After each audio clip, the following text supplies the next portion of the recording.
finally, our tech story of the night. Okay. Yes. Something that is near and dear to my heart. Yeah. Anyone can turn you into an AI chatbot, and there's little you can do to stop them. Yeah.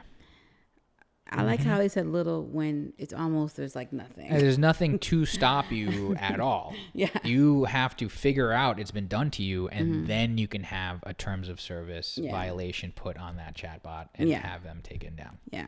And before you guys, go, oh, not a big deal. You guys, let me give you a little something. So we have this guy, Drew Crescente's daughter. She was, unfortunately, she was killed in 2006 by her ex-boyfriend. And, it was such a highly publicized. Yeah, highly publicized on the internet type of event. Yeah. So, her face is known. And someone recently took her likeness Mm-hmm. and made an AI character from her likeness, which, imagine you already dealing with the loss of your daughter. Yeah. And then someone comes in. Yeah.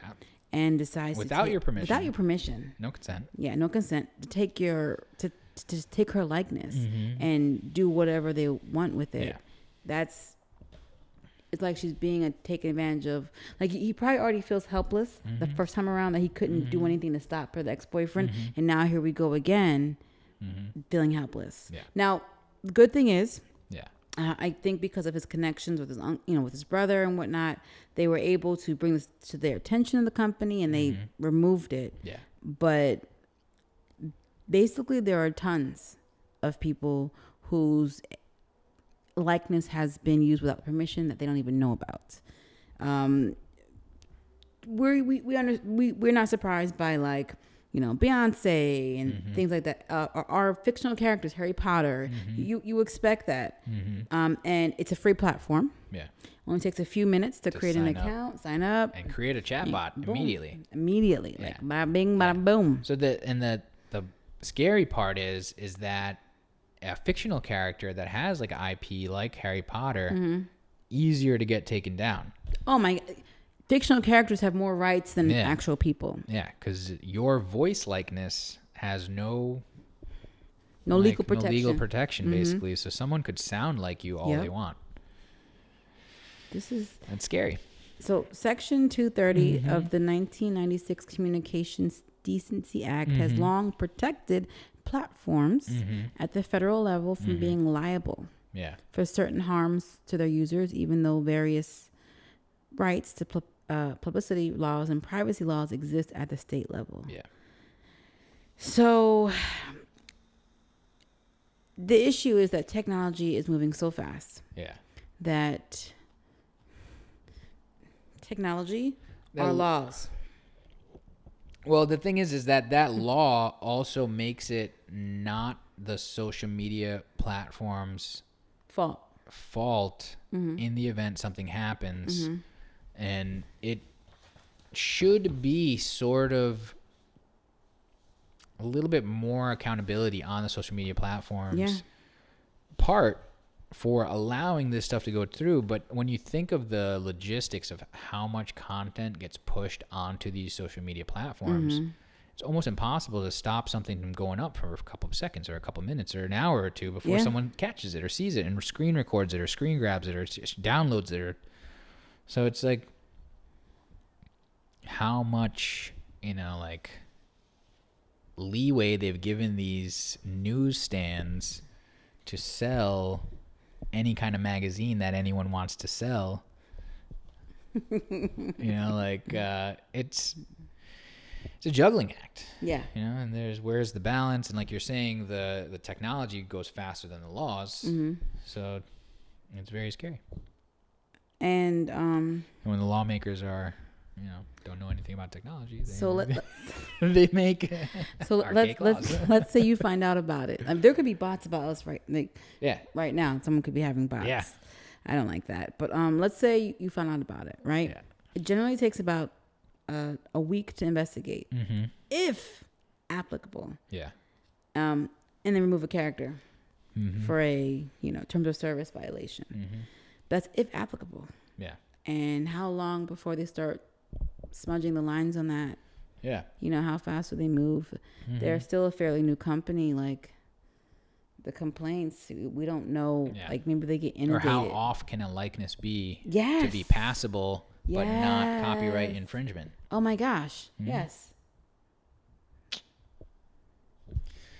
The fine line. And someone said, if someone thinks that this bot, you know, impression of me, has access to all truthful information about me, and they have a conversation with it where it does nothing but get simple facts about me incorrect, that could be very dangerous to my image and my career. Mm-hmm. Says, who said this? Oh, Mercante, Belair. These are, I think, gamers, you know, people in the public eye. Mm-hmm. This is like, I miss when tech stories were fun. Mm-hmm. It's like every time I pull a tech story, it's like, they're coming to get us. But no one talks about, like, I don't know, maybe they did, mm-hmm. but like, who's the owner of this character AI company? You know? Let's see. They're just a company. They're like a faceless company. Yeah. No name, but they're given they hide behind person the LLC. Rights. They hide behind the LLC. Yeah.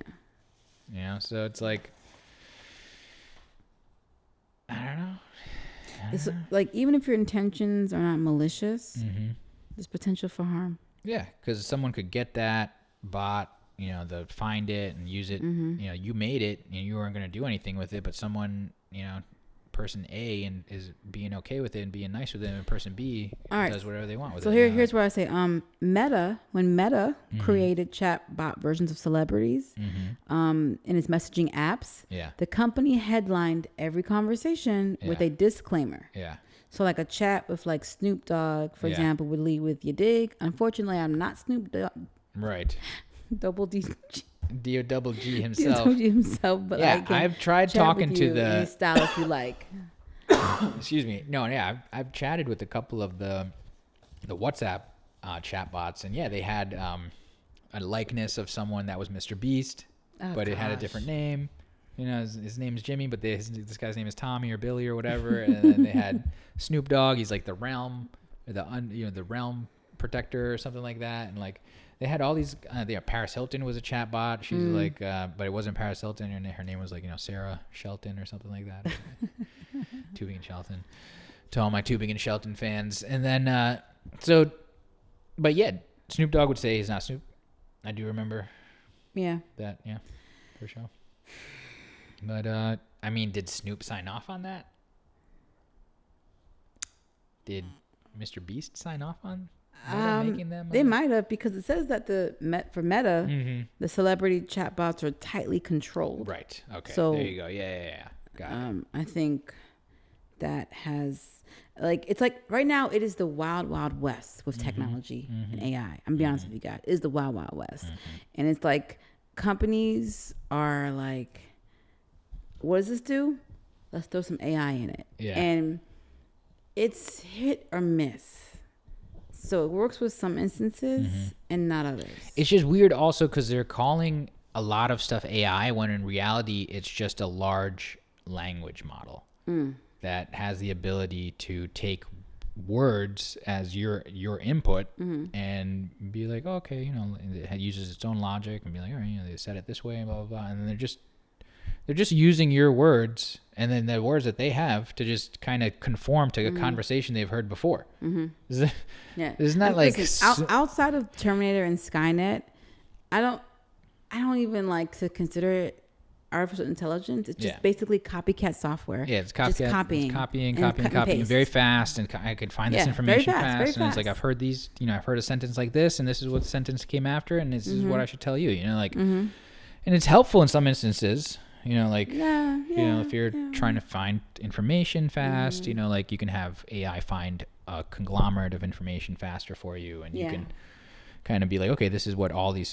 these 7 articles said similarly, okay, so that's got to be, leading to, truth or factual type of information. And these are the 20 different things that they got wrong in each different article, so if you're going to use it to take like a scientific journalistic approach finding information, cool. You know, like, but if you're going to use it to make a chatbot of somebody's dead daughter and then see, okay, know, like, the problem is humanity? Like pots, like pans, like hammers, like chairs, like things, tools help us. Yeah. AI serve a purpose. AI is a tool that can be helpful. The problem is this overabundance, over-reliance, and abuse, in my opinion, of AI. It should be helping us. Not like humans should still be involved. And it's like they're removing the human element from everything.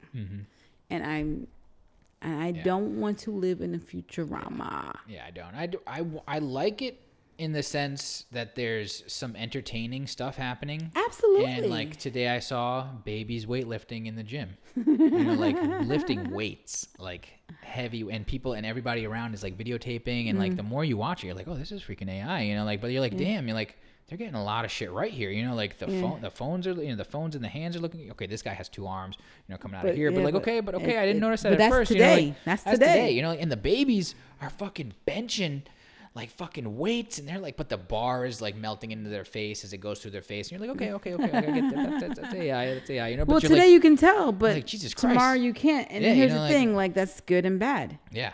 Because then what separates, like, I have this video showing that I'm innocent. I could be AI. We don't believe you. Like, no, like it's not. Yeah, now is there going to be like no way to like, you know, hold the newspaper and the thing and the picture, you know, like you could do anything. You can hold up anything and you can just Photoshop and like doesn't mean anything anymore. It's like you got to have like 20 witnesses that sign like affidavits that get notarized. Yeah. And even then they need video of them. Then you're going to need video of that. You're going to need CCTV of that. And you're going to need Google images of that. Have you guys used the chat bot? Like I said, I know we just spent, 10 minutes writing on it, but we're not writing the users of the chat bot. No. It's the creation and the way it's being implemented. Yes, and the lack of control. Yeah, there's lack of control, and then there's not like, you know, people telling people like use it for that, use it for good, like, you know, talk to it, or, you know, help you solve a problem you're having or something. No one's like telling people to go out and do this. They're telling people to make these images and make these videos and make weird stuff or make cool stuff, which is like, cool. I saw a compilation of like horror movies meets Disney, and that was fun. Yeah, that was fun. It's like cool. I guess it was fun. And that's the content on demand thing that I've heard about is like this AI is going to make. There's going to be a streaming service where you just type in a couple prompts and it makes a freaking 30-minute sitcom for you. And you get to watch a show about whatever you imagined. And it saves it for you. Your friends can watch it. Yeah. You can share it. This is going to be... So the other thing that that's interesting. I want to stress real quick before we close out is the fact that every prompt, though, every prompt requires water to cool the machines. And this overabundance use of AI has increased that like crazy. Yeah. So it has a drawback. It really does. Yeah. I think it's resource heavy. It's resource heavy. And how long until... Maybe it's not a problem we have to think about until 100 years from now. I don't know, but I'm just saying, like, how long? Yeah. How long? So. No. Yeah. I tolerate. You know, next, you know, like they have these rent out a room in your house, Airbnb. It's going to be turn your house into a server. Oh. Rent out a part in your bathroom and be a server for Amazon. Get paid, you know, $40 a month to house a server in there. Oh. I can only see it, you know. The server farms are gonna get so big, you know. Like you're right. Like, my gosh, you're right. We'll give you free Amazon Prime. They're running out of space. I don't know if they'll run out of space, but they'll run out of places. Yes. Not necessarily places, but like, because it'll be good for Amazon to put servers in people's houses. It'll be like, you know, listens to you and watches you and takes care of you. Stop saying stuff. Stop. Not keeps helping. all your data. Keeps your data here. Keeps your data there. Keeps Not your data. helping, You're not part of the helping. cloud now. Your home is a cloud. Fahad, not helping. Not helping. How far the rabbit hole can go. Oh my gosh. When is Megan 2.0 coming out?